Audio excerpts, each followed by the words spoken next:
बिस्मिल्लाहिर्रहमानिर्रहीम। अस्सलाम वालेकुम डियर स्टूडेंट्स, क्या हाल चाल है। उम्मीद करता हूँ आप लोग ठीक ठाक होंगे। सो डियर स्टूडेंट्स, एक्सरसाइज 1.2 तक हम लोग कंप्लीट कर चुके हैं। तो अभी चैप्टर 1 के हमारे पास लास्ट एक्सरसाइज और लास्ट टॉपिक्स बच गए हैं। जो लास्ट टॉपिक है बेसिकली वो हमारे पास है रियल नंबर्स का डेली लाइफ में क्या इस्तेमाल है, कहाँ कहाँ पर उसकी एप्लीकेशन जो हैं वो पाई जाती हैं। तो यहाँ पर उसने यही बताया कि डेली लाइफ में बहुत ज़्यादा यूज़फुल हैं। जो मेन रीज़न है वो क्या है कि हम नंबरों को ऐड करते हैं, माइनस करते हैं। बाद दफ़ा दुकान पे जाएँ सामान वगैरह लेने के लिए तो वहाँ पर भी यही रियल नंबर्स ही चल रहे होते हैं। 300 की ये चीज़ आई, 200 की ये चीज़ आई। तो मतलब हम स्टार्ट से ही रियल नंबर्स को लेके चल रहे हैं। तो इन नंबर्स के बगैर जो ये करंट लाइफ सिचुएशंस चल रही हैं ये इम्पॉसिबल हैं। हम प्रोबेबिलिस्टिकली इन चीज़ों को डील कर सकते हैं। तो कुछ यहाँ पर बताई गई है कि कहाँ-कहाँ, कौन-कौन सी फील्ड में यूज़ होती हैं।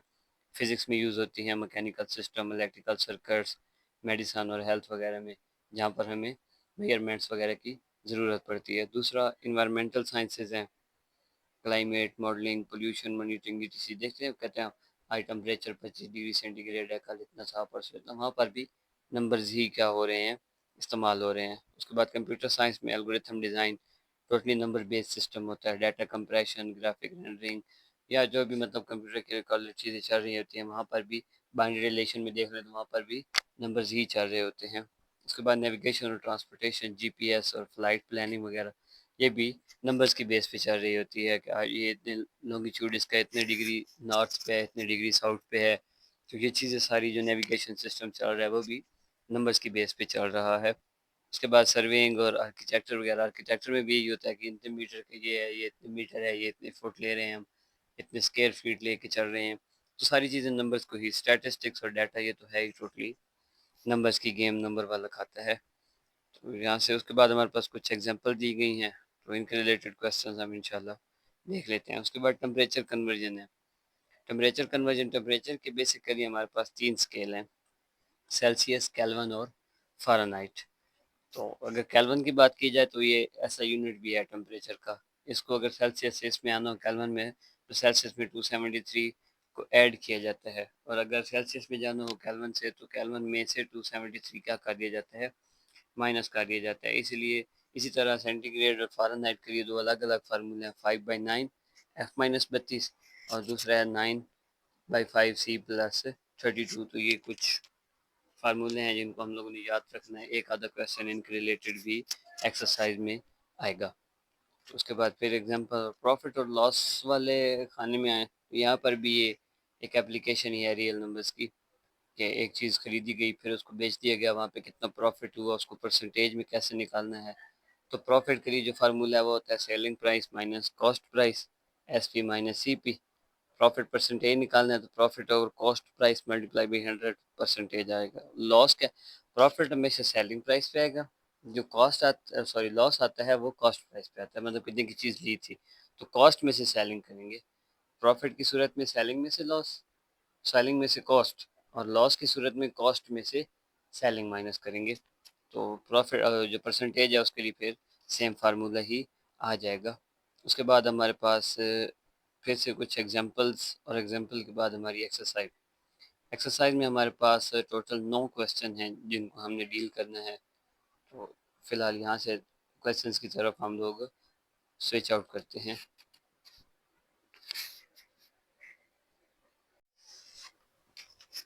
So dear students, exercise 1.3 question number 1 हमारे पास है, the sum of 3 consecutive numbers, integers भी हो सकते हैं, is 42, find numbers. 3 consecutive number है, कंसेक्यूटिव नंबर से मुराद होते हैं ऐसे नंबर जो लगातार आ रहे हो, जैसे कि 1 2 3 4। अब ये 1 है, 2 को मैं लिख सकता हूँ 1+1, 3 को 1+2, 4 को 1+3। तो ये इस तरह कंसेक्यूटिव नंबर मतलब 1 में अगला नंबर ऐड करते जाएंगे। तो यहाँ पे हमने जो नंबर लेट करने हैं वो भी सेम इसी पैटर्न पे ही, कि फर्स्ट नंबर हमारे पास x आ जाएगा, सेकंड नंबर जो है वो x में 1 ऐड करेंगे, थर्ड नंबर x में 2 ऐड करेंगे। जैसे मैंने यहाँ पे 1 1+1 1+2 1+3, तो first number x, second x+1 और थर्ड x+2 आ जाएगा। अब अकॉर्डिंग टू कंडीशन इन तीनों का सम जो है वो 42 के इक्वल है। तो हमारे पास कंडीशन के अकॉर्डिंग ये बनेगा x plus x+1 plus x+2 is equal to 42। तो x plus x plus x 3x plus 3 is equal to 42 आ गया। यहाँ से हमने निकालनी है x की वैल्यू, तो प्लस का 3 है, दूसरी साइड पे जाके माइनस हो जाएगा, तो 3x इज इक्वल टू 39 बच गया। x इज इक्वल टू 13 और x ये हमारे पास क्या था, फर्स्ट नंबर। सेकंड नंबर के लिए हमने लिया था x प्लस 1 और थर्ड के लिए हमने लिया था x प्लस 2। तो यहाँ से फर्स्ट वैल्यू हमारे पास 13 आ गई, सेकंड के लिए x प्लस 1 तो 13 प्लस 1 14 और थर्ड के लिए 15, तो नंबर आ गया 13, 14 और 15। अब अगर हम क्वेश्चन चेक करना चाहें, 13 प्लस 14 प्लस 15 अगर हम ऐड करते हैं तो ये 5 4 9 10 11 12, एक कैरी हो गया, 1 2 3 और 4, 42 ही आ गया। मतलब हमारे जो आंसर आए हैं वो क्वेश्चन को सेटिस्फाई कर रहे हैं। तो क्वेश्चन नंबर 1 हमारा क्लियर हो गया। उसके बाद question number 2। Question number 2 basically diagram को डील कर रहा है। क्वेश्चन नंबर 2 में हमें एक डायग्राम दी गई है, एक राइट एंगल ट्राइंगल दी गई है। वो कह रहा है कि the diagram shows right angle ABC जिसकी लेंथ है √3 प्लस √5 सेंटीमीटर, एरिया उसका है 1 प्लस 15 √सेंटीमीटर स्क्वायर। हमने जो AB है वो लेंथ फाइंड आउट करनी है A√3 प्लस B√5 की फॉर्म में। मतलब ये वाली लेंथ हमने क्या करनी है, फाइंड आउट करनी है। एक हमें ये दी गई है, ये फाइंड आउट करनी है। तो एरिया का फार्मूला हम यहाँ पे देख लेते हैं, 1/2 बेस मल्टीप्लाई बाई हाइट होता है। मैंने आगे मेंशन किया है, लिखा है उसको, मजीद फिर हम डिटेल में देखते हैं। चलें अब इसका सोल्यूशन चेक करते हैं। सबसे पहले एरिया हमें गिवन है 1 प्लस √15, ये एरिया की वैल्यू हमें दी गई है, एक लेंथ भी दी गई है। एरिया का 1/2, ये बी जो है मैंने यूज़ किया है बेस के लिए, और जो एच है ये यूज़ किया है हाइट के लिए। तो बेस मल्टीप्लाई बाई हाइट, ये हमारा एरिया का फार्मूला आ गया। तो एरिया की वैल्यू हमारे पास है 1 प्लस √15, 1/2। बेस भी हमें दी गई है, जो लेंथ दी गई है √3 प्लस √5। एच हमने क्या करना है, फाइंड आउट। एच को मैं ए बी कंसिडर कर लेता हूँ। ये 1/2 √3 प्लस √5, 2 डिवाइड हो रहा है, दूसरी साइड पे जाके मल्टीप्लाई हो जाएगा। तो ये मेरे पास बन गया 2 × 1 plus √15 √3 plus √5 multiply by A B. हमने ए बी निकालना है, तो ये भी मल्टीप्लाई हो रही है, दूसरी साइड पे जाएगी तो डिवाइड हो जाएगी। तो A B is equal to 2 × 1 plus √15 over 3 plus 5। अब ये बन गई सर्ड, जिसमें डिनोमिनेटर में हमारे पास वैल्यू किस में आ रही है, उसमें √ में। तो अब हम इसको क्या करेंगे, रैशनलाइज करेंगे। रैशनलाइज हमने एक्सरसाइज, पिछली एक्सरसाइज में भी कुछ क्वेश्चंस को किए हुए है, मतलब लास्ट टाइम देखे हुए हैं कि रैशनलाइज कैसे करते हैं। नीचे वाली वैल्यू का कॉन्जुगेट लेंगे और उससे मल्टीप्लाई और डिवाइड कर देंगे। कॉन्जुगेट बेसिकली क्या होता है कि सेकंड वैल्यू का साइन क्या कर दिया जाता है, चेंज कर दिया जाता है। तो 2 × 1 प्लस √5 ओवर 3 √ प्लस 5 ये जो प्लस आ रहा है इसको माइनस में कन्वर्ट करके डिवाइड भी कर देंगे और मल्टीप्लाई भी। तो √3 माइनस √5 ओवर √3 माइनस √5। जब ये मल्टीप्लाई होंगे तो 2 सेम रहेगा, √3 पहले से मल्टीप्लाई होगा तो ये बन जाएगा √3, 1 को माइनस √5, फिर 15 को किया तो 15 मल्टीप्लाई बाई 3। अंडर में रूल होता है कि अगर ए बी अलग-अलग मल्टीप्लाई हो रहे हैं तो ए के अंडर में वो मल्टीप्लाई हो सकते हैं। यहाँ भी मैंने सेम काम किया है, जब 15 को √3 से मल्टीप्लाई किया तो ए के अंडर में वो क्या हो गया, 15 मल्टीप्लाई बाई 3 मल्टीप्लाई हो गया। माइनस आगे 15 को 5 से करना है तो वो भी सेम ए के अंडर के अंदर क्या हो जाएंगे, मल्टीप्लाई हो जाएंगे। अब 15 है, 15 मल्टीप्लाई बाई 3 मैं ऐसे लिख सकता हूँ, 5 मल्टीप्लाई बाई 3 मल्टीप्लाई बाई 3, तो ये 3 की पावर 2 मल्टीप्लाई बाई 5 बन गया। इधर 15 मल्टीप्लाई बाई 5 है तो वो मेरे पास 5 मल्टीप्लाई बाई 5 मल्टीप्लाई बाई 3 बनेगा। तो 5 की पावर 2 मल्टीप्लाई बाई 3 लिख सकता हूँ। तो ये 3 की पावर 2 बाहर आ जाएगा 3, और इधर से 5 की पावर 2 कट के 5 बाहर आ गया, मतलब अंडर रूट के बाहर आ जाएगा, क्योंकि स्क्वायर जो है वो स्क्वायर रूट को कैंसिल कर देता है। तो 2 सेम रहेगा। ये √3 प्लस 3 √5, तो 3 ये 1 आ गया। हम देखेंगे वो वैल्यू जिनके अंदर सेम आ रही होंगी अंडर रूट के अंदर। तो ये √3 वाली एक वैल्यू ये -5 प्लस 1 माइनस का 4 √3, और इस साइड पे 3 -2 तो ये प्लस का 2 यहाँ जब नीचे बटे की बात करें तो ये √3 बन गया था 3 -5, तो -2 बचा, 2 2 से कैंसिल, ये माइनस, अंदर ये जो आई थी -5 प्लस 1 माइनस का 4 प्लस 2, तो ये माइनस मल्टीप्लाई होकर इन दोनों के साइन चेंज कर देगी। तो ए बी हमारे पास ये ए इंटू 3 प्लस बी √5 की फॉर्म में हमने क्या किया, इसको शो कर दिया। क्वेश्चन एक दफ़ा रिपीट कर लेते हैं। हमारे पास जब एरिया की वैल्यू हमें दी गई थी, लेंथ भी दिया गया था, हाइट हमने फाइंड आउट करनी थी। तो 1 प्लस √15 ये हमें एरिया दिया गया था, यहाँ से हमने वैल्यूज़ पुट कर दी और ए बी को एक साइड पे रखा तो हमारे पास ये वाली वैल्यू आ गई। अब इस वैल्यू को हमने करना था रैशनलाइज। तो रैशनलाइजेशन का प्रोसेस स्टार्ट किया यहाँ से 2 into 1 plus √5 multiply by √3 minus √5, इनको मल्टीप्लाई करना है। 2 को बाहर रहने देते हैं, पहले 1 को 3 माइनस 5 से फिर 15 को, बटे के नीचे वाली वैल्यूज को भी तो देखना है। ये ए प्लस बी ए माइनस बी बन रहा है, तो हमारे पास ए प्लस बी इंटू ए माइनस बी क्या फार्मूला बनता है, ए स्क्र माइनस बी स्क्र। तो √3 का स्क्र माइनस √15 का स्क्र, सॉरी 5 का स्क्र, ये हमारे पास आ गया। ऊपर जब मल्टीप्लीकेशन की तो वो हमारे पास √3 माइनस √5 माइनस 3 प्लस 3 √5 माइनस 5 √3, और नीचे ये 3 माइनस 5 माइनस 2 दे देगा। तो इन्हीं को अब हमने सिंप्लीफाई करके अपना क्या निकाल लिया है, आंसर निकाल लिया। तो यहाँ पे हमारा क्वेश्चन नंबर 2 क्या हो गया, कंप्लीट हो गया। अब क्वेश्चन नंबर 3, क्वेश्चन 3 भी हमारा क्वेश्चन 2 की तरह ही है, मतलब इसमें भी हमने ए प्लस बी √2 की फॉर्म में वैल्यू को क्या करना है, एंड पे शो करना है। तो क्वेश्चन पढ़ लेते हैं। क्वेश्चन में दिया गया है a rectangle has sides of length 2 plus √18 और दूसरी है 5 minus 4 √2, express the area, area निकालना है। तो पहले लेंथ देख लेते हैं हमें जो दी गई है। पहली लेंथ हमें दी गई है जी 2 प्लस √18, 18 को मैं लिख सकता हूँ ना 9 मल्टीप्लाई बाई 2, 9 होता है 3 का स्क्वायर, √3 में लिखेंगे तो ये जस्ट 3, तो वही 3 बाहर आ गया, तो 2 प्लस 3 √2।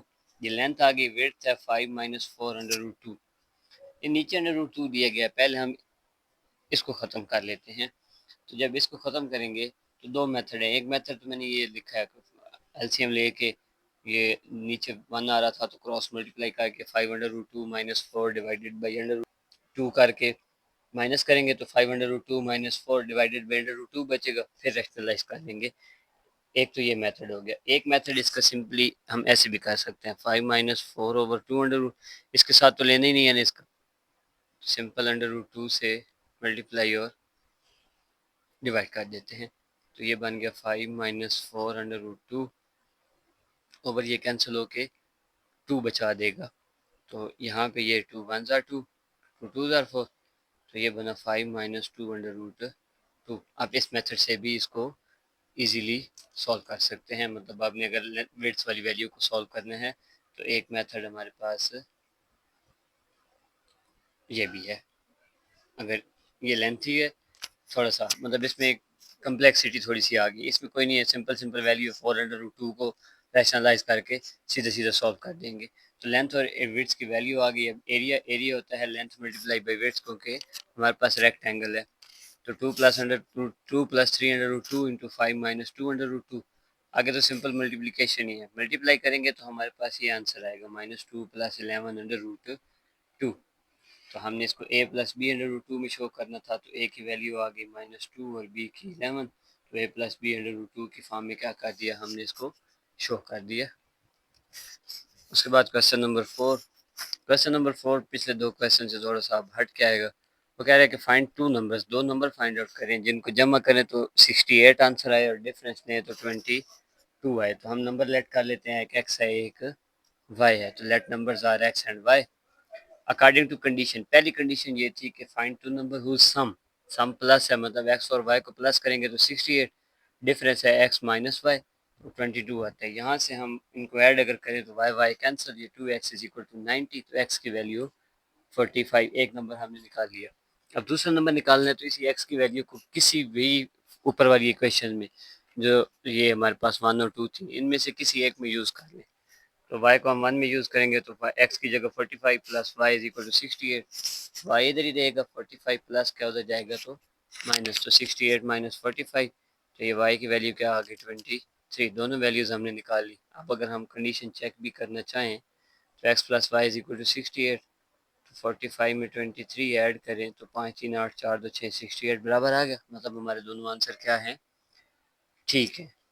उसके बाद question number 5, question number 5 temperature conversion को डील कर रहा है। हमने अभी जब इसकी थ्योरी और इंट्रोडक्शन डिस्कस कर रहे थे तो उस टाइम टेम्परेचर की कन्वर्जन पड़ी थी, तो ये भी टेम्परेचर कन्वर्जन फार्मूला हमें उसने दिया हुआ है 9/5C+32।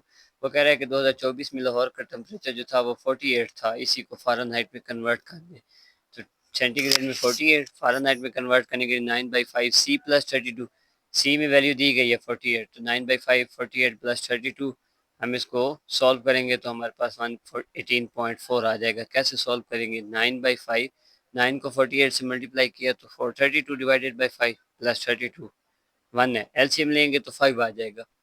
मैंने पहले भी बताया हुआ है कि ये बटे के नीचे अगर वैल्यू सेम नहीं हो, टोटल डिफरेंट हो, तो हम इनको क्रॉस मल्टीप्लाई कर सकते हैं। तो 432 मल्टीप्लाई बाई 1 432 आ गया, 32 को 5 से किया तो 160, तो 592 डिवाइडेड बाई 5 डिवाइड करेंगे तो 118.4 फ़ारेनहाइट क्या आ गया हमारे पास, आंसर आ गया। मतलब हमने सेंटीग्रेड से फ़ारेनहाइट में कन्वर्ट कर लिया क्वेश्चन।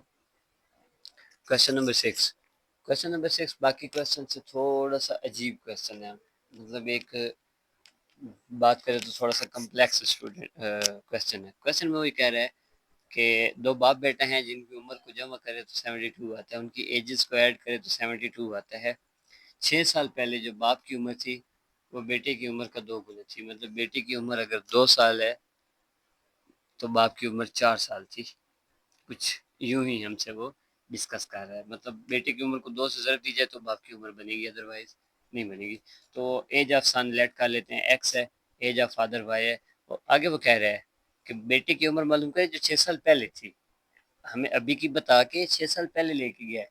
6 साल पहले की वो कह रहा है कि फाइंड आउट कर रहे हो। 6 साल पहले के लिए कंडीशन भी दी है कि बेटे की उम्र जो बाप की उम्र जो है बेटे की उम्र का 2 गुना है, डबल है मतलब। तो एज ऑफ सन एक्स है, एज ऑफ फादर वाई ले लेते हैं अकॉर्डिंग टू कंडीशन जो रिसेंटली कंडीशन है। दोनों की एजेस को ऐड किया तो 72। अब 6 साल पहले अगर चलें तो दोनों के अलग अलग इक्वेशन बनानी पड़ेंगी। बेटे की उम्र जो है अभी से एक्स है, तो 6 साल पहले क्या होगी, एक्स में से 6 माइनस कर देंगे, मतलब जो रिसेंटली उसकी एज है उसमें से 6 क्या हो जाएंगे, कम हो जाएंगे। और फादर की भी जो भी एज है रिसेंटली उसमें से भी 6 लेस हो जाएंगे। तो 6 ईयर्स अगो बेटे की उम्र है x-6 और फादर की y-6। तो अकॉर्डिंग टू कंडीशन जो फादर की उम्र है वो बेटे की उम्र का डबल है, तो y-6 बाप की उम्र 6 साल पहले और बेटे की x-6 6 साल पहले। तो बेटे की उम्र को डबल करेंगे तो बाप की उम्र आएगी, मतलब 2 into x-6 is equal to y-6 आएगा। अब ये 2x-12 is equal to y-6 हो गया, तो यहाँ से हम x और y को एक साइड पे कर लेते हैं। तो 2x माइनस ये प्लस का 6 इधर आके माइनस होगा, तो -12 + 6 -6, तो ये y की वैल्यू हमने निकाली। अब यही y की वैल्यू हम इक्वेशन 1 में पुट कर देते हैं। तो x प्लस वाई होना था, इक्वेशन 1 थी ना, x plus y is equal to 72, ages को ऐड करें और 72 आता है। तो x plus 2x-6 is equal to 72। यहाँ से हम x की वैल्यू निकाल लेंगे। x क्या था, एज ऑफ सन जो रिसेंट है, मतलब 26 साल उसकी उम्र अगर आएगी तो x plus 2x plus x 3 minus का 6 उधर जाके प्लस, तो 72 प्लस 6 78, 3 मल्टीप्लाई और उधर जाके डिवाइड, तो 78 डिवाइडेड बाई 326। ये रिसेंट एज है बेटे की, जो मतलब अभी चल रही है उसकी उम्र। हमने तो निकालनी है 6 साल पहले की। तो 6 साल पहले अगर देखें, पहले चले फादर की उम्र भी निकाल लेते हैं। For father y is equal to 2x-6, वो इक्वेशन हमारे पास आई थी। तो बाप की उम्र अभी 46 साल है, हमें सिर्फ बेटे की उम्र बोला गया है। तो बेटे की अभी उम्र 26 साल है, तो 6 साल पहले 26 में से 6 निकाल देंगे तो पीछे कितने बचे, 20 साल। मतलब 6 साल पहले बेटा जो था वो 20 साल का था। उसके बाद क्वेश्चन नंबर 7, क्वेश्चन 7 हमारे पास वो सेलिंग लॉसिंग प्रॉफिट उस चीज़ को डील कर रहा है। वो कह रहा है कि मेरे यहाँ एक खिलौना लेके आई, उसने बेच दिया 1520 रुपए में। सेलिंग प्राइस कितनी होगी अगर उससे 1520 रुपए का एक खिलौना था जिसको उसने 15% प्रॉफिट पे बेच दिया। 15% प्रॉफिट पे बेचने के बाद उसने वो खिलौना कितने रुपए में बेचा होगा। तो उसकी कॉस्ट थी 1520, 1520, प्रॉफिट है 15%। तो पहले प्रॉफिट अमाउंट निकाल लेते हैं। प्रॉफिट अमाउंट हम क्या करेंगे, 15 परसेंटेज वाला 100 और डिवाइडेड बाई 1520। 1520 को 15 से मल्टीप्लाई किया तो 22,800, 228 रुपये उसको क्या हुआ प्रॉफिट। अब सेलिंग प्राइस निकालनी है, सेलिंग प्राइस होती है कॉस्ट प्राइस में प्रॉफिट को ऐड कर देना है। तो 1520 रुपये की वो लेके आई थी, 228 रुपये उसने प्रॉफिट लिया, तो 1520 में 228 रुपये हम क्या कर देंगे ऐड कर देंगे। तो 1748 1748 रुपीज़ में उसने वो खिलौना क्या किया था बेचा था, 1520 रुपये का लिया, 1748 रुपीज़ में सेल कर दिया। तो क्वेश्चन नंबर 7 भी यहाँ पर हमारा कंप्लीट हो गया। उसके बाद second last question, question number 8 tax को डील कर रहा है कि कितने इनकम है उसके ऊपर कुछ रेट के हिसाब से एक शख्स है उसने टैक्स देना है। अब गवर्नमेंट जो है वो कुछ उनके रूल्स हैं कि ख़ास अमाउंट से अमाउंट एक्सीड कर गई तो वो कुछ अमाउंट एग्जेम्प्ट कर देती है, मतलब उसको टैक्स से मुस्तस्ना कर देती है, निकाल देती है कि इस अमाउंट पे आपको टैक्स नहीं लगेगा। तो एक बंदा है जो उसकी इनकम जो है वो तैयब है, उसकी इनकम 9,60,000 रुपये है और एग्जेम्प्टेड अमाउंट उस पर 1,30,000 है, मतलब 9,60,000 उसकी इनकम है और ऊपर वाले जो 1,30,000 है उस पर उसने कोई टैक्स नहीं देना, वो उसके अपने हैं। बाकी रुपयों पे वो टैक्स देगा और टैक्स की जो अमाउंट है वो भी बहुत छोटी सी परसेंटेज पे आ रही है, 0.75%, मतलब उसने एक 100 के हिसाब से उसने 0.75 पैसे जो है वो उसने टैक्स देना है। तो इनकम उसकी 9,60,000, एग्जेम्प्टेड प्राइस 1,30,000, बाकी कितने बचे, तो 9,60,000 में से हम 1,30,000 क्या कर देंगे माइनस, तो पीछे 8,30,000 बच गए। अब इस जो बाकी अमाउंट बची है इसके ऊपर हम इस 7.75% के हिसाब से क्या मालूम करेंगे टैक्स फाइंड आउट करेंगे। तो टैक्स अमाउंट 75 डिवाइडेड बाई ये परसेंटेज वाला, और ये जो दूसरा 100 लगाया मैंने वो पॉइंट ख़त्म करने पे, तो 8,30,000। जब हम इसको सॉल्व करेंगे तो ये दो ज़ीरो इन 4 ज़ीरो से कैंसिल, तो 75 मल्टीप्लाई बाई 83, तो आंसर देगा 6,225 रुपीज़। तो ये हमारे पास क्या आ गया टैक्स, जो उसने 8,30,000 रुपये की इनकम बची थी उसके पास, उसके ऊपर उसने 6,225 रुपये का क्या देना है टैक्स देना है। उसके बाद हमारा लास्ट क्वेश्चन, छोटा सा क्वेश्चन है, कह रहे हैं कि कंपाउंड मार्कअप फाइंड आउट करें 3,75,000 रुपये पे एक साल के लिए और रेट है 14% एनुअल। तो प्रॉफिट जो प्रिंसिपल अमाउंट है वो 3,75,000 है, रेट हमें दिया गया है 14% एनुअल, अमाउंट निकालनी है तो अमाउंट है रेट मल्टीप्लाई बाई प्रिंसिपल, तो रेट है 14/100, 100% वाला, ये एनुअल प्रिंसिपल आ गया हमारे पास 3,75,000, ये दो ज़ीरो इन दो ज़ीरो से कट गई, तो 14 मल्टीप्लाई बाई 3,750, जब इनको मल्टीप्लाई करेंगे तो 52,500 रुपीज़ क्या आ जाएगी हमारे पास मार्कअप की वैल्यू, मार्कअप अमाउंट। तो यहाँ पे हमारी एक्सरसाइज 1.3 क्या होगी कंप्लीट होगी। उसके बाद हमारे पास रिव्यू एक्सरसाइज बच गई, तो वो इंशाल्लाह हम नेक्स्ट लेक्चर में डिस्कस कर लेंगे। फ़िलहाल के लिए इतना काफ़ी है।